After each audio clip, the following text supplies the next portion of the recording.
Hai, Assalamualaikum. Hanya cakap sikit pasal lagu raya ni. Baru sekejap je lancarkan dah.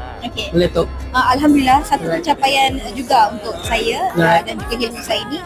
Sebab lagu ini memang kami tidak jangka. Pada awalnya kami hanya orang kata mengisi ruang pada asalnya lah, plan tu. Tapi Alhamdulillah orang kata satu rezeki yang membuahkan hasil. Ya, sangat.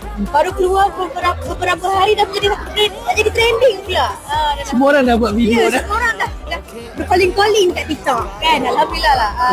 Assalamualaikum kepada The Nadis. Thank you so much kerana mengundi saya di mana-mana platform pun yang menyokong lagu saya, bukan lagi kita dan juga saya sendiri. Terima kasih banyak-banyak and semoga Allah SWT sentiasa melindungi korang, memberikan kesihatan yang baik untuk korang, memberikan rezeki untuk korang juga. And for me, yelah, saya sangat-sangat